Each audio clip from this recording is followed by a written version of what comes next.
In this video, we'll build a responsive website with HTML, CSS, and Bootstrap 4.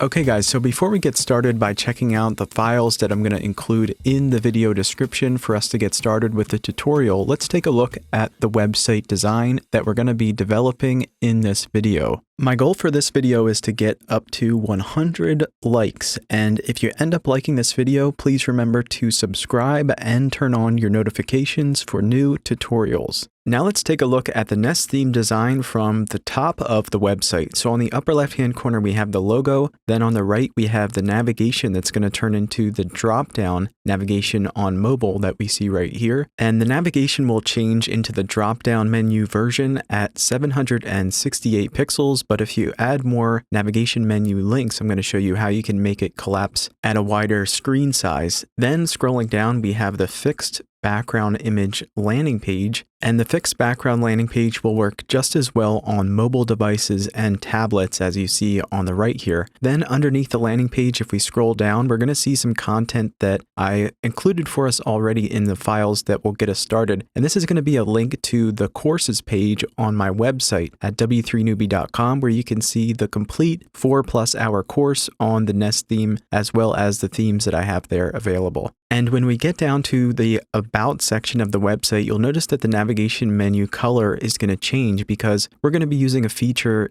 with Bootstrap that tells us what section of the website we're on via the navigation. So we're going to connect the navigation to different sections of the web page as we're laying out our HTML. So when we flex down the About section of the website, you'll notice that there are two different breakpoints going from the single column to the 2-column width and then the 3-column width at the full screen. Then with the portfolio section, you'll notice on the mobile version here, we'll have the single column portfolio. And when we click on one of the images, it's going to open up in a new tab. And that's also going to shift at the 768 pixel point. And just under the portfolio, we'll have the text section with the paragraph, as well as the Get in Touch button, which will link us to the contact section of the website. And before we get down there, we'll have the Testimonials section with Bootstrap cards. And similar to the portfolio section, this will turn into the single column layout on the mobile version and for tablets. Then at the very bottom of the website, we have a contact or footer section with the Nest logo, the text, and then these social media icons that you could link to your various pages, as well as a short socket section at the very bottom of the web page. So now let's go back up to the top of the website, and I'm going to show you what we need to get started. So earlier in this video, I mentioned that in the description of this video, I have a download for the starter files, including all of the website files and images for the tutorial to get us started in our text editor. So here we'll find the index.html document that I have open behind this, as well as the CSS folder where we'll find the style.css document we'll be working on, as well as the Bootstrap CSS file, which is the CSS framework that we'll be using to lay out the website. And then in the image folder, we have all of the portfolio images, the testimonial images, then of course the landing page image and the logo. And then in the JS folder, we have the Font Awesome JavaScript file for icons such as the social icons and the 3-column section icons. Then we have the Bootstrap file and the jQuery file, which is required to run the Bootstrap JavaScript file. Then the last file that's included will be this Bootstrap themes.html file to promote the Bootstrap themes that I have available on my website. So if you open up that file, it's going to have this blue gradient and then the image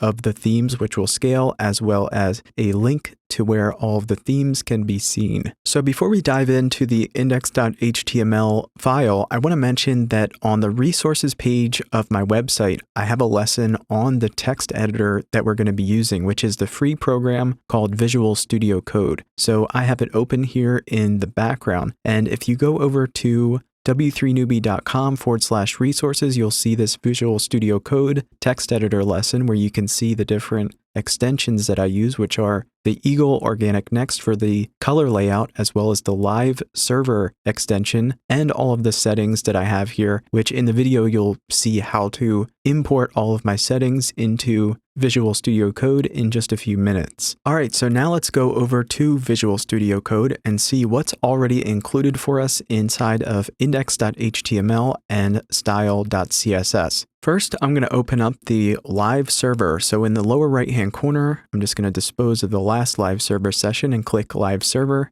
And there we have the info that's already included for us with the HTML, where we have the heading, the paragraph text, and then the link, as I mentioned earlier, to the courses page on my website. And just to see that we're linked to the live server, we can add some test information here or text inside of the body section of the website. So from the top of index.html, we're going to start off with our doc type for HTML5, where it says doc type HTML.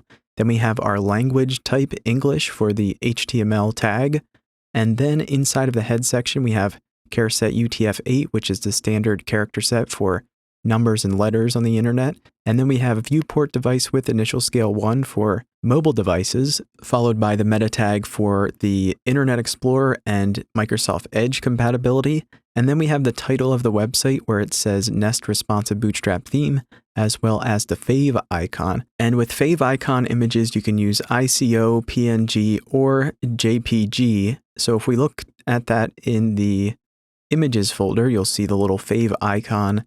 So the title of the website and the fave icon will show up in the tab for your web browser, as well as bookmarking and other stuff, which you see right here. So we have the little fave icon and then the title of the website that appears next to that. Then moving down in the head section, we have our style sheets next. So the first one being to the bootstrap bin.css file. So that's going to be in CSS/, meaning the CSS folder, along with the style.css file, which we'll also be working on here in Visual Studio Code. Then the last bit of info for our Google font style, the comment above where it says the %7c replaces the vertical character would only apply if we have multiple fonts selected. So in Google Fonts, if you just did a search for Google Fonts and go to that link, if we just do a search for the Lato font, which is what we're going to be using and is one of my favorite font styles, then I'm just going to select the plus button and open up the family selected.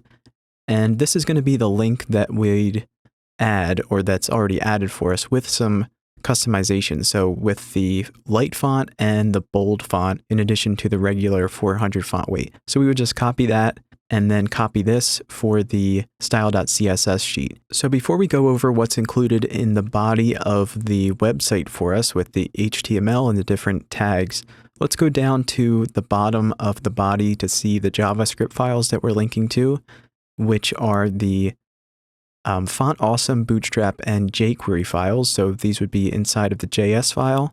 So we have Font Awesome, which, if you remember, that's going to be for the icons, then Bootstrap JS, and jQuery, which Bootstrap relies upon with the JS file. So Font Awesome is probably the best resource on the web for free icons. So if we just go to their website and select the icons link up here, we can do a search for a number of different icons. So I'll just do a search for HTML, for example, or HTML5, and we'll see the various HTML icons. And then if we click on one, it's going to bring us to its page, and we'll get the HTML for that particular icon right here on the page, which you can copy and add to the website. Also with Bootstrap, you can go to getbootstrap.com to see the resources on the documentation for the CSS framework that we're going to be using to lay out the website.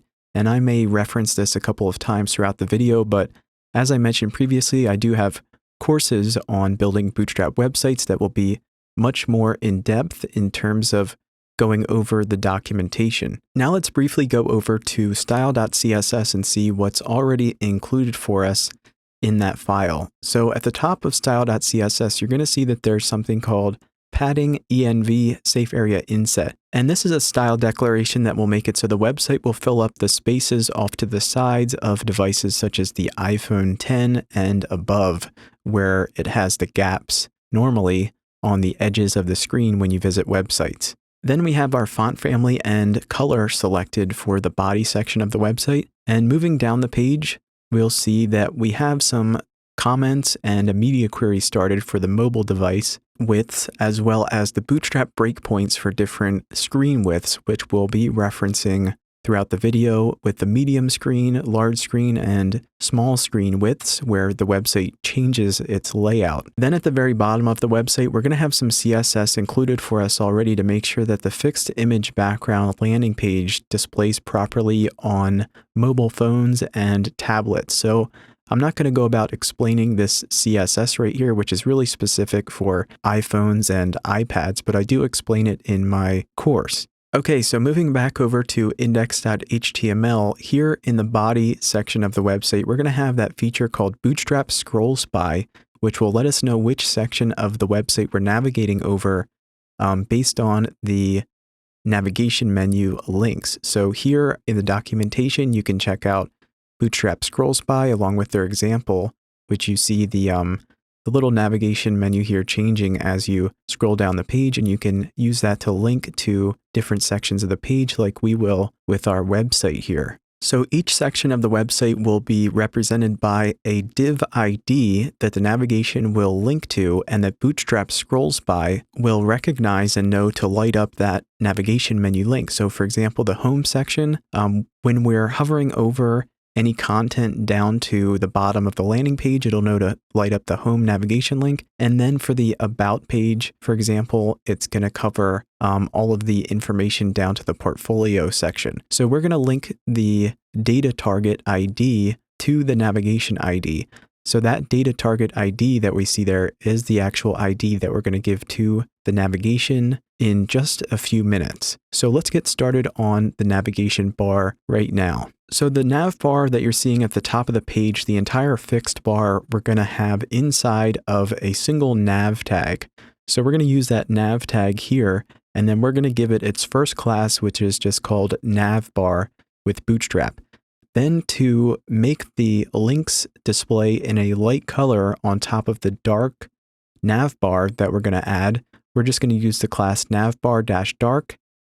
And then for the background color, we're going to say bg-dark as opposed to bg-light.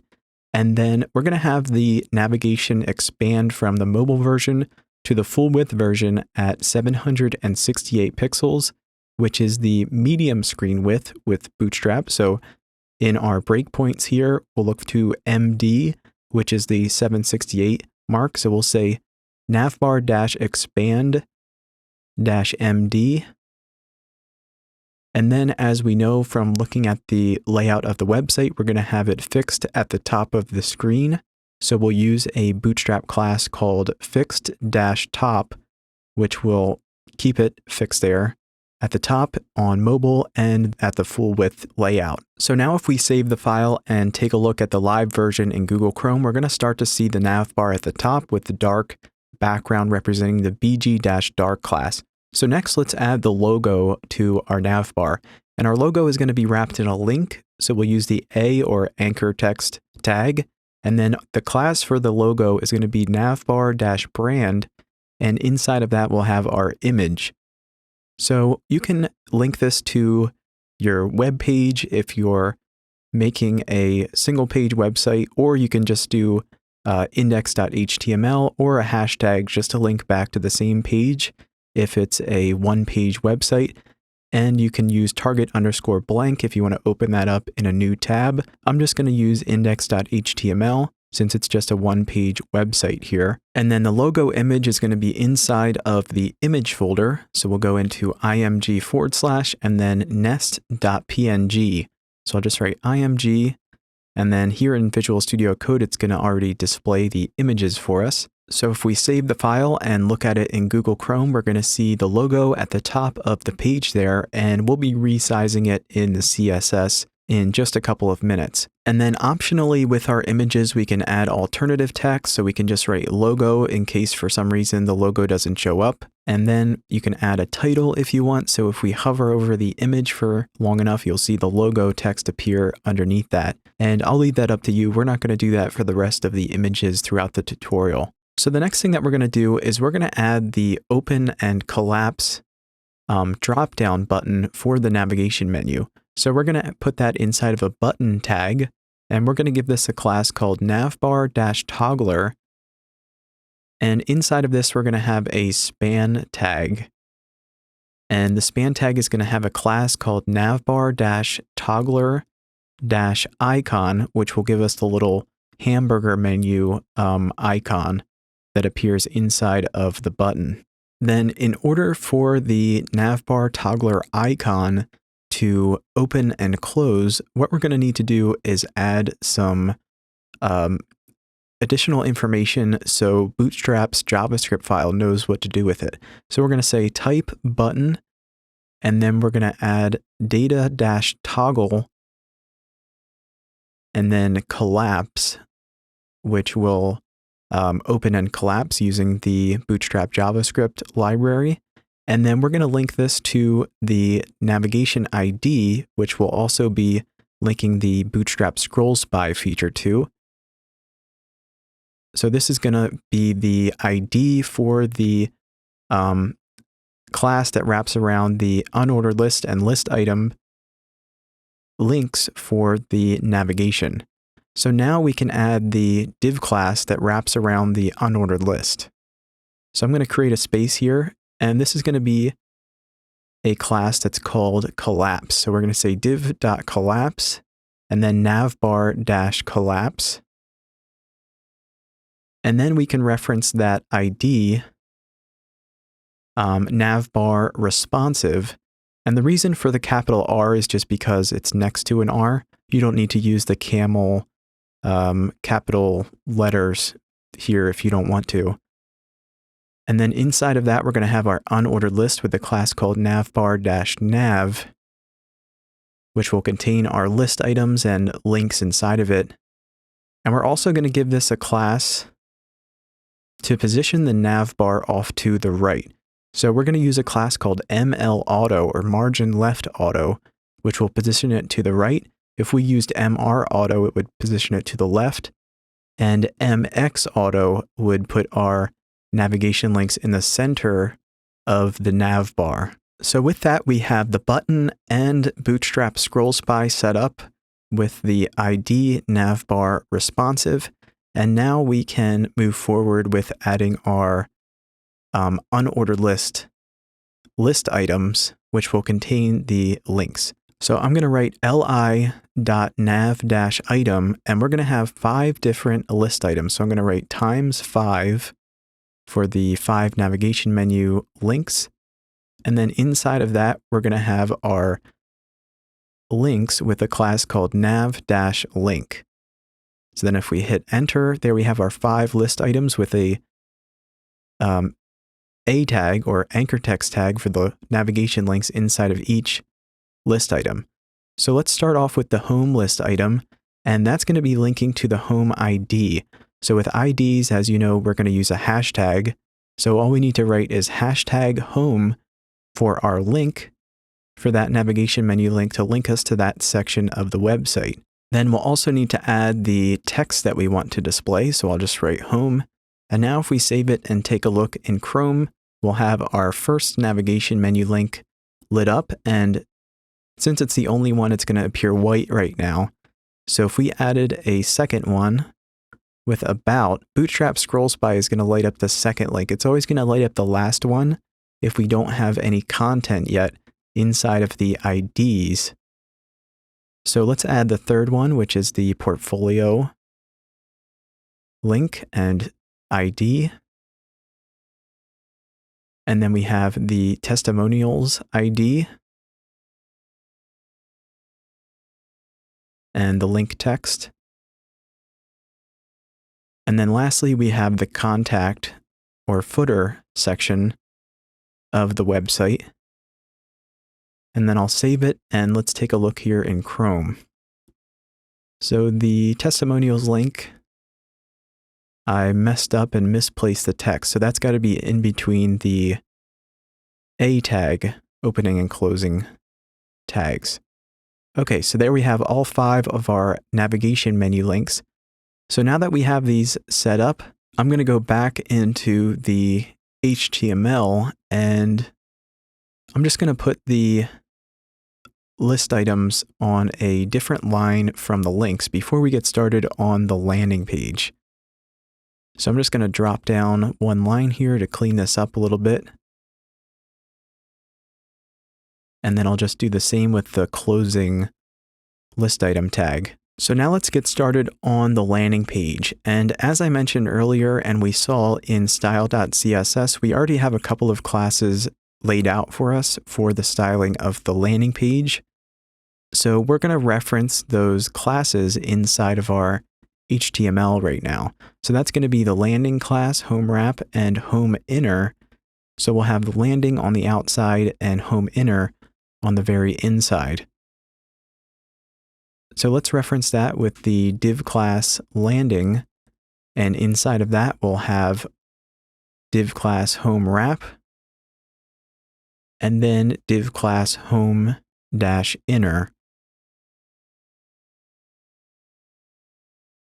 Okay, and then that's all we'll need for the actual landing page image, and then we'll be adding content on top of it. So before we move forward with any more HTML, let's do some styling here. So I want to add that landing page image with the landing class, and we're going to set the height of the landing page image at 50 vertical height, which means 50% of the screen.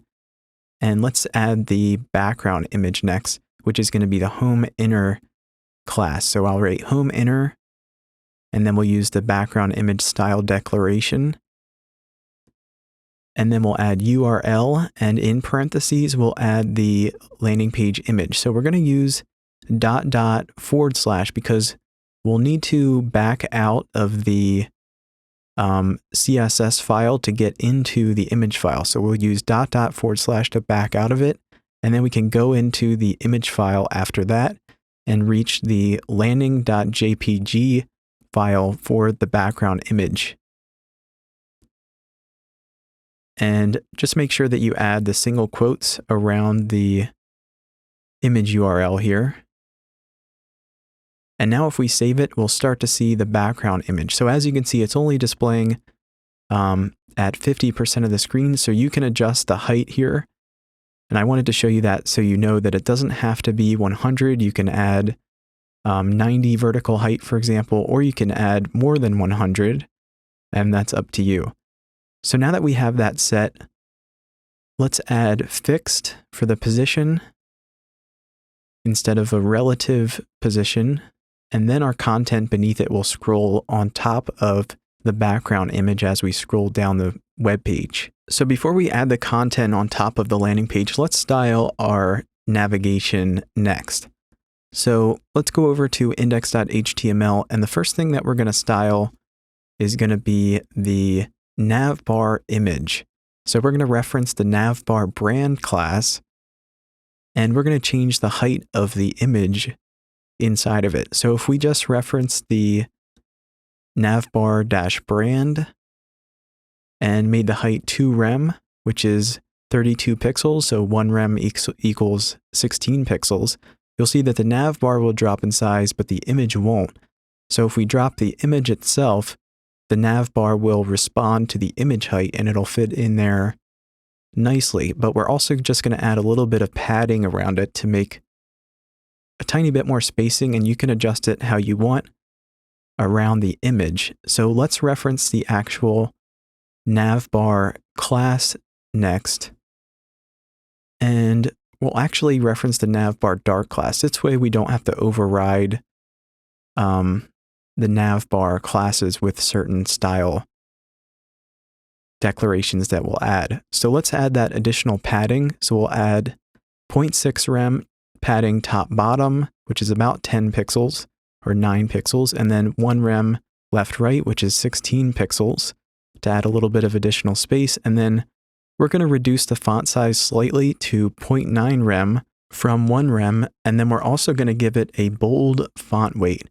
So we're going to say 0.9 rem, which is about 14 to 15 pixels, and then we're going to give it a font weight of 700, which if you remember with the Lato font style that we're using, that's going to give us the boldest of the 3 font weights that we have from Google Fonts. Then let's also add text transform uppercase to make all of the characters uppercase in style. And then the last thing that we'll do to make it a little bit easier to read is let's space out the letters slightly. So we'll add letter spacing 0.1 rem. So now if we toggle back and forth, it's going to be pretty close, except for the spacing between the actual list items. So to style the list items, we'll reference the Navbar -nav class for the unordered list, and then the list item inside of it. So we'll add navbar -nav and then li for the list item. And then we're going to say padding right 0.8 rem to space out the navigation links. So now it's pretty close, except for the original is slightly lower in height. So we'll need to style the nav links anyways. So we'll just add some padding to the top of them. So we'll add navbar nav-link. And we'll say padding top, and we'll also use 0.8 rem for this. And now we won't be able to see the difference except for the color. So let's add the white color to our navigation links. So we'll add color white. And if we just leave it as color white, since we have the navbar-dark class, it's not going to override them unless we use the important value here. So now we'll see that they're all white, and we can add the blue color to the hover and active state of the navigation link. So we can just copy this and paste it, and then I'll do away with the padding and add the hex value for the blue color, which is 00B3FF. And then we'll just add :hover for when we're hovering over the links. And then there's a class called active for the navigation menu link that we're currently on. And we don't need to add that class to the HTML with Bootstrap Scrollspy, but if we were linking to different pages without Bootstrap Scrollspy, we would add the active class to the page that we were on with that navigation menu link, or the current navigation menu link. So now, as you can see, when we scroll up and down, the active navigation menu link color is going to change to the blue hex value, as well as the hover state. So now let's drop down and let's add the content for our landing page in our HTML. But before we do that, I noticed that I misplaced the home inner class here. So I'm just going to move that up to underneath the fixed landing page section, and then we'll add the landing page content CSS in just a moment after we add our HTML. So let's locate the landing page content HTML comment, and we'll add a div class full width column of column 12, which will take up the full width of the screen. And then we're also just going to add a class that's a non-Bootstrap class called caption that we'll use to style this content. So the col-12 class, if you're wondering, I do have a lesson on the Bootstrap layouts on the resources page of my website where you can learn more about the column layouts, but the grid system is comprised of 12 different columns, and then we can break up the columns in any which way using the classes using all 12 of the column widths. So col12 would be 100% of the screen, and here is the lesson for the Bootstrap grid system on my website if you want to learn the column layouts from there. So now let's add our heading where it says Nest Responsive Bootstrap Theme in our HTML. So we're going to use the heading 1 tag, and we're going to give this a class called text-light, which will give us white text with Bootstrap. And then we're going to make our text uppercase with the text uppercase class. And then we're also going to add some padding, but we're going to come back to that after we add our button. So I'm just going to write Nest Responsive Bootstrap Theme. And then if we save this and go back to Google Chrome, we're going to see that it's not going to display on top of the landing page image yet, because we're going to need to add some absolute styling to it and position it on top of the image. So let's reference that caption class, and then we're going to want it to display on top of the image. So we'll add z index 1, but it's not going to show up until we add our absolute positioning and then position it on the page where we want it. So we're going to say position absolute. And then we're also going to need to declare a positioning. So we can add top, and I'm just going to write 40%, which will put it a little bit above center, as you can see. And then to center it on the page, we'll just add the text align center style declaration. We could add that via the Bootstrap classes in the HTML, but since we're already adding this style to the caption class, we might as well just add it in style.css. So now let's add the button that appears underneath the heading 1 in our index.html file. So I'm going to drop down underneath the heading 1 and add a link, which will have our button class inside of it. So we'll write a and then .bt-n and then .btn-outline-light, which will give us the white outline and white text styling with Bootstrap. And then we'll link to the About section of the website and just add Get Started as our text inside of the button. So now if we save it and take a look in Chrome, we'll see our button, but it's not going to have the styling of the finished version yet. And if you want to learn more about Bootstrap buttons, you can go to Components, Buttons, and then see the different styles here. If I scroll down, we'll be using the BTN outline-light button class that we see right here. Next, let's change the button styling to make it look like the finished version here with the wider border and the more spacing around it. So we're going to reference that with the BTN class. And let's say border width medium from the light width, which is what it's at inherently. And then we're going to do away with the rounded corners. So we're going to say border radius 0. And then let's also make the text uppercase with text transform uppercase. And then the last thing that we're going to do is we're going to space out the button and make it larger without increasing the text size. So we'll add some padding inside of it. So we're going to say padding 0.5 rem top bottom and then 1.2 rem left right. So now if we refresh it, it's going to look close to the original, except for let's add some padding to the heading class. So we're going to add pb-3 to add padding bottom 1 rem. And then when we get up past the medium screen width, we're going to add a little bit more padding. So what we can do is we can add the MD or LG for the different screen widths along with the padding class. So we'll add padding bottom MD-4, which will increase the padding to 1.5 rem from 1 rem once we get up past the 768 pixel screen width. And now that we have our landing page all set up, let's drop down to the About section of the website. So as we know from the starter files, we already have the section above this 3-column section started for us, where it says Start Theme Heading here in our HTML. So we'll just drop down beneath that and get started with the Jumbotron section that appears underneath it with this gray background section. So this is going to be inside of the Start and End Jumbotron HTML comments, and we're going to add a class called Jumbotron. Then we'll also add the class text-center because all of our text and heading text will be centered inside of this. And then I'm going to hit enter.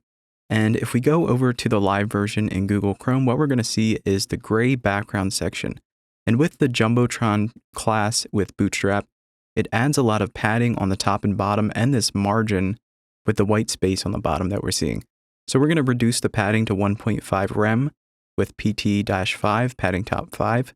And then let's get rid of the margin bottom with MB0. So now we can start adding the content inside of the Jumbotron, starting with the heading where it says About. So we're going to put this inside of a heading 2 class, and that's just going to be centered on the page, so we don't need to wrap it with any columns or anything. So we're just going to say h2.heading for the class, which is a non-Bootstrap class that we'll use to customize the text. And I'll just write About.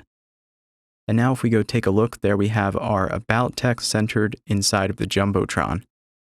So next, let's drop down to the 3-column section before we go and style the about text.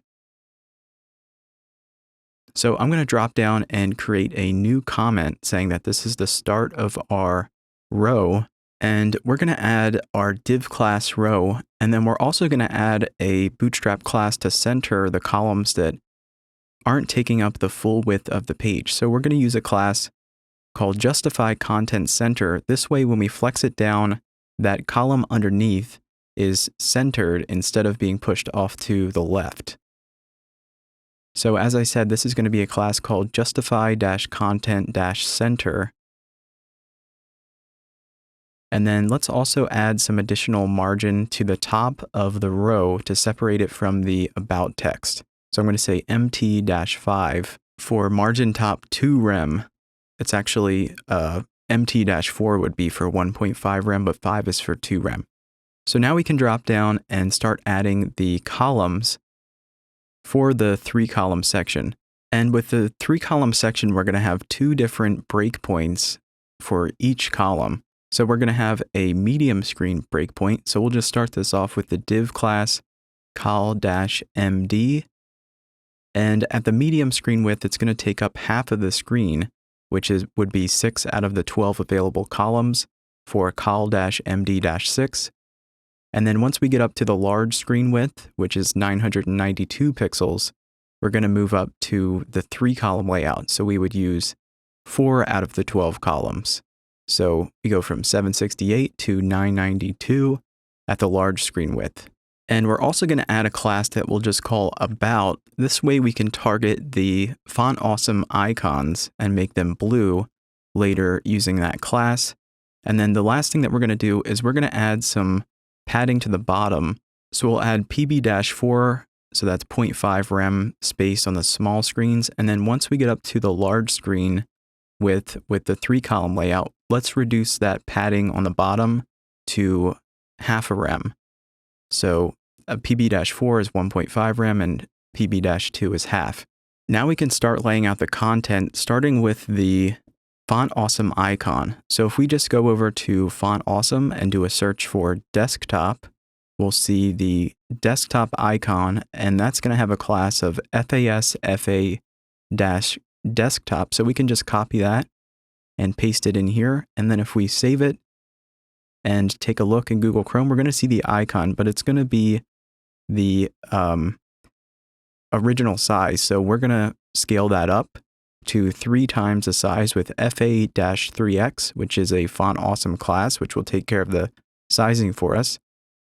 And later we'll add the blue shade in style.css, but let's move down to the heading 4 text where it says full screen landing. So I'm going to add H4, and then we're going to make this uppercase with the text uppercase class. And then we're also going to separate it from the icon a little bit with padding top 3, and then we'll separate it from the text underneath with PB-2, padding bottom 2. And then I'll just type out full screen landing page, and beneath that, we'll add our paragraph text. And I'm just going to cheat a little bit by copying the text, but you can always type it out or use dummy text if you just do a Google search for dummy text. And the lead class that we're going to use is going to take advantage of that 300 font weight that we got from Google Fonts. So I'll just hit enter and then copy the full screen landing page feature text here and paste that in.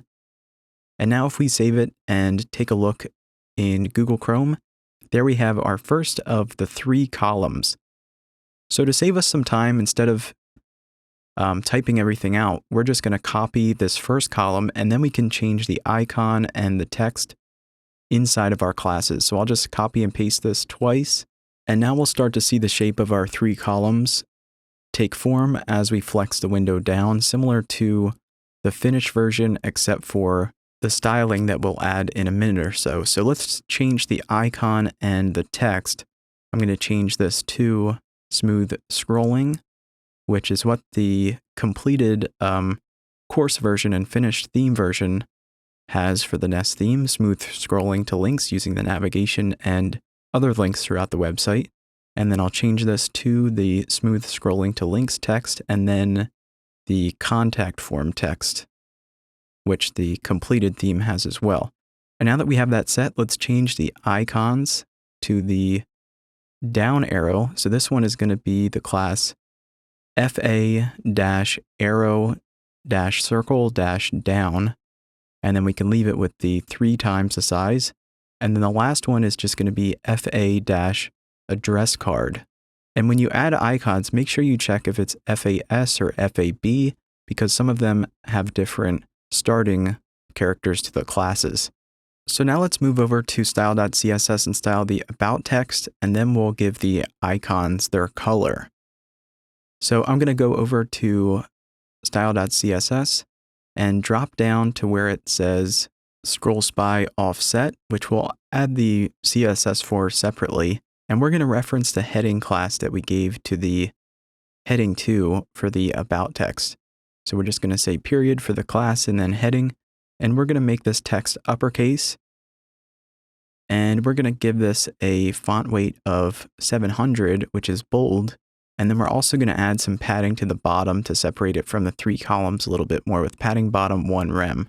So we could use all Bootstrap classes for this, but we're going to reference this heading class a couple of times, so it makes more sense to add it in style.css. So now that we have our heading class styled, let's drop down to the font awesome icons and give them the blue hex value. So the icons are going to be inside of the about class, which we gave in the HTML to the columns. And we're going to have to get the class for the font awesome icon. So I'm just going to select the element here in Google Chrome. And if we inspect it in the developer console, we'll see that the font awesome icons start with this class called svg-inline-fa. So we're going to reference that following the about class. So I'm just going to paste that in here and then make sure there's an A at the end of it. And then we can give it the color, the same blue shade that we use for the navigation and that's inside of the, or used for the N in the logo, I should say. So now that we have the about section completed, let's move down to the portfolio section of the website with the 2-column layout. So once we get down to the portfolio, you'll see that it's going to take up the full screen with the 2 columns. And we're going to use a Bootstrap class called container-fluid to make it so no matter how wide or narrow the screen is, our content is always going to fill up the width of it. So let's drop down to the container-fluid comment, and let's add div class container-fluid. And we're going to have our text centered inside of this, the paragraph text at the bottom.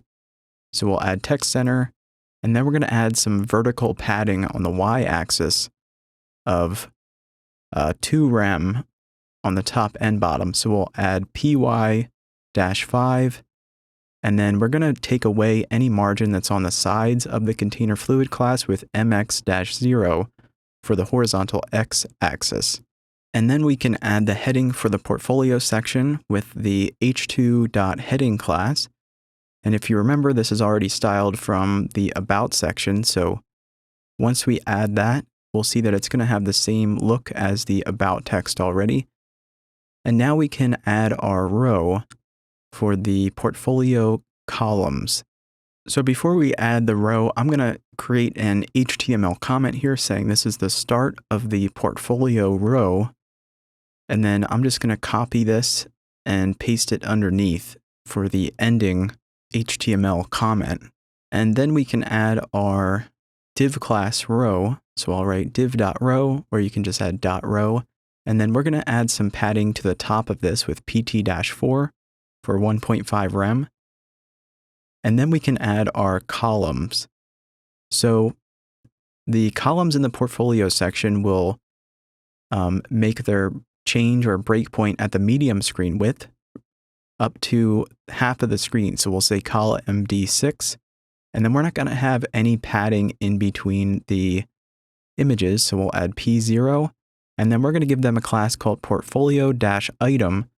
So later we can add the scale effect when we hover over the image.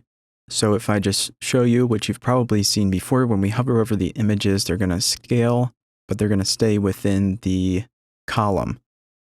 So now let's add the link, which we'll be linking to, and then we can add the image inside of the link. So as I said previously, we're going to open up the image in a new tab. So we're going to add target_blank, which will take care of that for us. And then we can add the actual image URL. So we'll add img/portfolio, and then it's just going to be 1.jpg, and then we can add the same address here for the image inside of the link. So the link image is what's going to open up in a new tab, and the image inside of it is what we'll see on the screen. And then we're going to add a class to the image called w-100, which Bootstrap will make the image 100% of the column, so it won't expand outside of the column width. Okay, so now that we have our first image set, similar to the 3-column section, instead of typing this out, I'm just going to copy this and paste it, and then we can just change the image file. So we'll just change it to 2 for the second one, and then 3, and then the fourth one will be 4.jpg. All right, so now we have all 4 images set up, but we don't have the scaling yet that we see here. So in style.css, let's reference the portfolio item class that we gave to the image column. And we're going to need to reference the image first and the hover state of that image. So we'll add portfolio-item for the class, and then image and hover. So img:hover. Then I'm going to add transform scale, and you can add the size that you want, but we'll add 1.1, which is 110% basically. And as you can see, it's going to be outside of the column here. So what we're going to need to do is we're going to add a class. I'm going to hit Shift Command L rather, to select all instances, and then I'm going to add a class with Bootstrap called overflow-hidden, which will make it so we won't see any of the image overflowing outside of this column class. So now if we scale it up, it's going to have the scale effect, but it's not going to be a smooth transition. So let's reference the image without the hover state,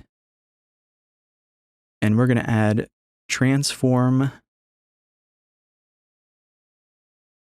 transition rather, and then transform, and 0.4 seconds ease. So now if we scale over it, it's going to take 0.4 seconds to scale up and then scale down. So now that we have this section set, before we move down to the text and button underneath it, let's take care of the Scrollspy feature. So basically, when we select a navigation link to go to a section of the website, we need to account for the space that the navigation takes up at the top of the screen, so we can link to the very top of the ID. So if you remember in the HTML, for the offset, we have a class attached to the section IDs called offset, which you'll see in every ID except for the home link, because when we link to the home section, we can just go to the very top of the website, and we don't need to account for the space of the navigation. But here in the About section, if we hit the navigation link, this space of the navigation is going to be on top of our content. So we're going to add an offset here. So we're going to say offset:before, and we're basically going to add some invisible content or space. So we're going to say content and then blank inside of the quotations, and we're going to give this a height, which I've measured, of 3.875, and you can get the height by inspecting the navigation element in Google Console. And then we're going to say display-block. So if we just leave it there, we're going to have this white space that we've added. And now if we select one of the navigation links, it's going to take us to sort of the proper section of the page so we can see our content, but we're going to still have this white space here. So what we can do is we can scroll down to the same spot, but do away with the white space by matching the height with a margin top negative value. So we're just going to say margin top negative 875 rem. And now when we scroll down, we'll get to that same location, but the white space has disappeared. So we basically just created some like blank content to take up for that navigation space. So now let's drop down underneath the portfolio images and add this text and button. So we're not going to have this display at the full screen. So what we're going to do is we're going to add a new row, and we're going to add that same class that we used previously to center columns with justify content dash center. And then we can add a column that doesn't take up the full width or all 12 available columns. So we're going to use col-10 to take up 10 of the 12 with .col-10. And then we can add our paragraph text inside of that. And we're going to use the lead class to use the 300 font weight. And I'm going to add margin top of 2 rem with MT5 and margin bottom 1.5 rem with MB4. And I'm just going to copy this text and then paste it in between our paragraph tags. So now if we save it and look at it, we'll see that we have the content centered. And there appears to be a little overflow issue, probably because of the portfolio section doing away with the margin on the x-axis. So I'm going to add to the body tag a style declaration called overflow x hidden to make it so we don't have any overflow problems horizontally given the portfolio. So now we're not going to see that horizontal scrolling. Then for the last bit of content inside of the portfolio section of the website, let's add the gray Get in Touch button right there. So we're going to add a BTN and then BTN-secondary, which is a gray style button with the Bootstrap classes. And we're going to link it to the contact section of the website. And I'll just write the Get in Touch text. All right, so now if we save it and take a look at Google Chrome, we should see the Get in Touch button. And it's already got this style that's from the original button that was included in the starter files download. So let's move on to the testimonials section of the website here inside of the Start Jumbotron comment. So I'm going to add div class Jumbotron, and we're going to center our text once again. And then we're going to add PB-5 and then MB0 to remove the margin bottom on the Jumbotron once again, similar to what we did previously. And inside of that, we'll have our heading for the testimonials text. So we'll just use the same heading class for the heading 2. So the testimonials section is going to be different from the rest of the website in that we're going to have a column that has its own row inside of it to make these Bootstrap cards or columns display not as wide as the full screen. So we're going to use the row class here, and then inside of that we'll have our column that doesn't take up the full width. So we're going to make it so it's 11 out of the 12 columns on mobile, and then once we get up to the medium screen width, we're going to change it to 10 out of the 12 columns. Then inside of these, or this column, we're going to have an additional row, which will have columns inside of that for each one of our 2 columns with the Bootstrap cards. So we'll say row and then PT-3 to get some separation from the title. And then each one of the Bootstrap cards here is going to be a column, and we're going to make it go from the single width to the half screen width at the medium screen breakpoint. So we'll add col-MD-6. And I'm going to add some padding to the bottom of this of PB-5 for 2 rem. Then inside of that, we're going to have our Bootstrap card. So the Bootstrap card feature, if we look to the documentation, is a feature where you can have an image on top with the content underneath it, and You can check out the documentation, but we're going to use some Bootstrap card classes here that I'll reference, starting with the card. And by default, Bootstrap cards have a border radius, so we're going to do away with that by adding rounded-0. Then inside of that, we're going to have the card image. So we'll add image, and then we're going to give this the Bootstrap card class for images, which is card-image-top, at least when you put it on the top of the card. And then we're also going to add the rounded-0 class here to take away the border radius from the images by default. And once we've done that, I'm going to create a new line here for the image to clean this up a bit. And the image URL is going to be inside of the image folder, and then testimonials, and then it's going to be 1.jpg. So now if we save it and take a look at Google Chrome, there we have our first image. And with the card, it's going to already give us a nice little box shadow effect around it. And I'm also going to add some horizontal margin around it. So let's add mx-lg for large screen widths 4 or 1.5 rem. And that's going to create some separation between the sides of the screen and the other card. And the spacing doesn't match the original for some reason right now. Let's try mx-lg-5. And that's just going to make it a little bit smaller. Well, we'll come back to the spacing classes, but first let's just add the card in here so we can finish up the first one. So we'll add div class card-body, which will be inside of the card class, but separate from the image class. And then inside of that, we'll have our heading 4 for the John Lee text. And then for the paragraph text, we're going to use the lead class, and we're going to add a border on the top of it to create some separation from the heading with border-top. And then we'll add padding top-3, which will add some separation between the border and the paragraph text underneath it. And I'll just copy that text and paste it in here. Now if we look at Google Chrome, there we have our heading 4, the text, and the paragraph, or the border and the paragraph rather. And I'm just going to copy this whole column and paste it underneath.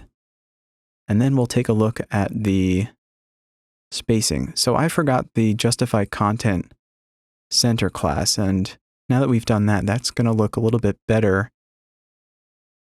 And let's just change the image to 2, and we'll change this to Jessica Miller for the text. And I think the paragraph text is going to be the same. So I don't think that we need as much margin. So let's just do away with the mx-lg-5. And that's going to look closer to the original without that. So I'll just remove that from this card as well. Okay, so that looks pretty good and close to the original, if not exactly the same. So let's move down to the last section of the website, which is the contact section or footer section inside of the div ID contact. So we're going to use a container fluid class, and then we're also going to give this a class that we'll call footer, so we can add the background style with the dark color that we're seeing for the footer section. And then inside of that, we're going to have our row, and we're going to add some padding on the top and the bottom. So I'll add 1.5 rem padding top with padding top 4, and then 2 rem bottom with padding bottom 5. And we're also going to justify the content center because we'll use a column that doesn't take up the full width of the screen to center our content. And we're going to make the column resize a few times as we flex up and down the website so the text inside of the column doesn't span too wide. So on the smallest screen at 568 or 567, we'll use 11 out of the 12 columns. And then on medium screen widths, we'll use 9 out of the 12 columns. And once we get up to the large screen widths, we'll have it take up half of the screen with col LG 6. So the text is going to stay the same width for the most part as we size up the screen. And then we're going to use the text light class that we used on the landing page and text center. And then I'll hit enter. And once we've done that, we can add our logo image. So I'll add image, and that's going to be the nest.png logo, the same as the navbar. And then we're also going to add some additional padding around it. So we'll add horizontal padding, top and bottom of 2rem with my5, or margin rather, so margin 2rem top and bottom. And so we can see the rest of our content as we're laying it out, let's just give the footer its background color before we do anything else. So let's move over to style.css and drop down to the contact section. And I guess we didn't use any CSS for the testimonials section, but you can just leave that comment there. We're going to give this a background color of the hex value 565B671, which is sort of an off gray color. And now if we take a look at the footer section, we'll see that it has that color. And let's resize the logo to be of a similar height to the navigation. So we'll just add footer image, and then we'll give it a height of 2rem or 32 pixels. And that looks pretty good, but you can make it larger if you want. So all of our links, the social links and the link at the very bottom, are going to be white in color. So let's just add footer A for all of our links, and then we're going to give it the color white. And so we don't have any underline on the text link. We'll also add text decoration none to do away with the underline. And now let's go back and let's start adding this content. So I'm going to copy the paragraph text so we can add that first underneath the logo. So I'll just drop down and add the P tag, and we'll just do it without the lead class. And then underneath that, we'll start adding our social icons. So the social icons, we're going to wrap with an unordered list, and each one will be inside of a list item. We're going to give this list or unordered list a class called social, which is a non-bootstrap class. And then let's add padding top 3 or 1rem. And inside of that, we'll have a list item for each link. So we're going to have 5 different list items. So I'm going to write li times 5, and each one will have a link. And each class for the font awesome icons is going to start with FAB and then dash the social platform and then square, at least for most of the icons. So I'm just going to write Facebook dash square here for the first, and that'll make it easier for us to change the icon classes after that. So if we save it right here, we'll see all of our icons laid out with the unordered list, and they're going to have the list item bullets or periods next to them, which we'll do away with in just a moment. But first, let's change the icons. And I'm just going to add my pages here as a little self-promotion, the Facebook page. And we can also add target underscore blank for each icon, so they open up in a new page. So I'm just going to select all instances of this with Shift Command L and paste in target underscore blank to open up at a new page. And then the second icon is going to be Twitter dash square instead of Facebook, which you see there. And I'll just paste in my Twitter page, which I rarely use. I actually don't use pages that much outside of YouTube. And the third one is going to be Instagram dash square, which is a new icon with Font Awesome. They didn't have the square version for Instagram for a while. And I'll paste in my Instagram link. And then for the fourth one, we'll have YouTube dash square. And I'll type in my other YouTube page. And then the last one is going to be FA-LinkedIn, because they don't have a square version of that yet. Actually, I think it looks like the square versions without the square class for the LinkedIn icon. So before we style the icons, let's just add our horizontal row and socket info. So I'm just going to add the end of the row here, because we have a lot of classes inside of it, or HTML in general, and then the end of the container fluid class. And once we've done that, I'm going to add our horizontal rule to create the border, and we're going to give this a class called socket so we can style it. And we're going to have it take up 100% of the width, and we'll add margin top 2 rem.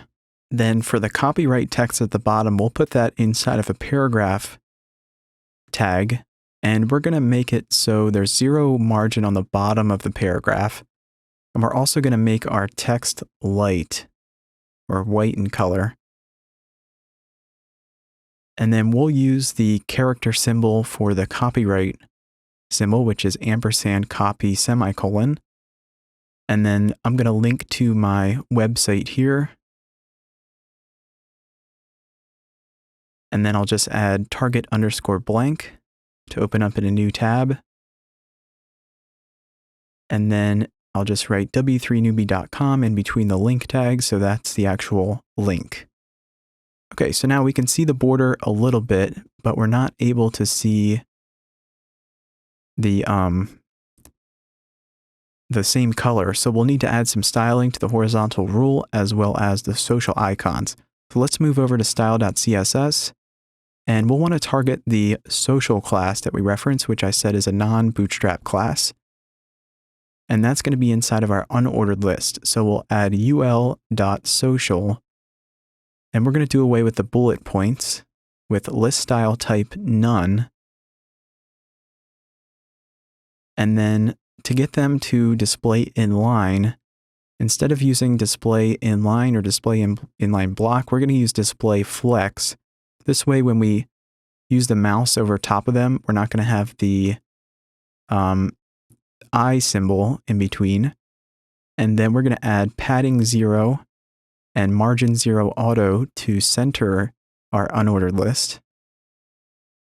And then with display flex, we'll need to add a max width to it. So we're going to add max width 11.8 rem, which is what I came up with once the padding is in between them. And we increase the size of the social media icons. So for the list items, we'll add ul social li, and we're going to say margin 0 auto for these as well.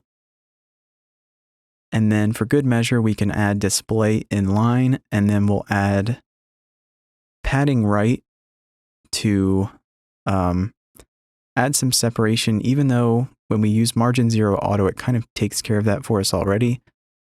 We'll just add padding right 1.2 rem.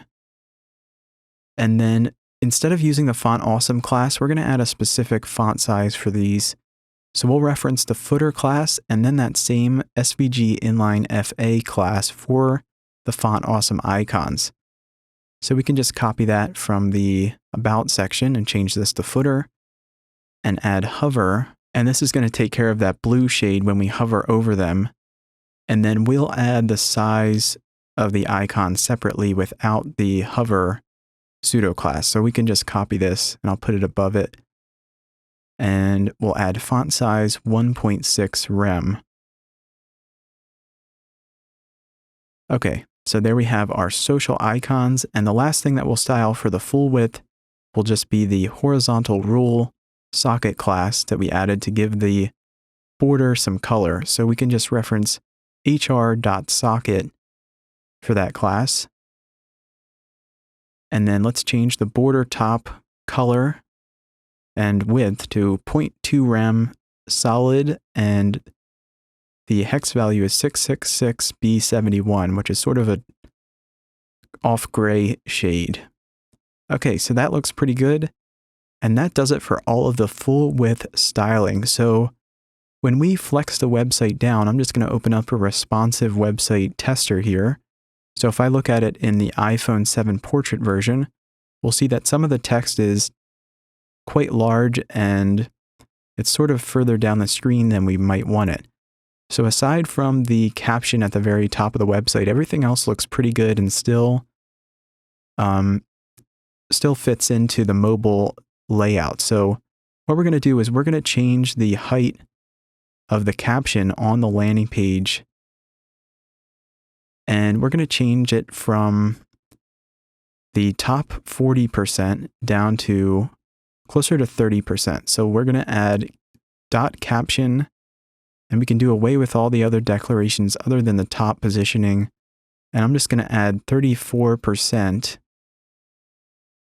And then we'll add caption heading 1, and we'll reduce the font size for that to 1.8 rem.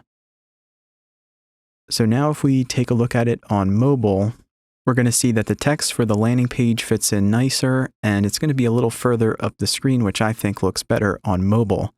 And that concludes all of the HTML and CSS for this full tutorial. I want to thank you for watching. Please remember to check out my courses and my completed Bootstrap themes on my website, which you can check out from that HTML file in the starter files. And please remember to like this video, subscribe, and turn on your notifications if you haven't done so already. Then I'll see you in the next video. Thanks for watching.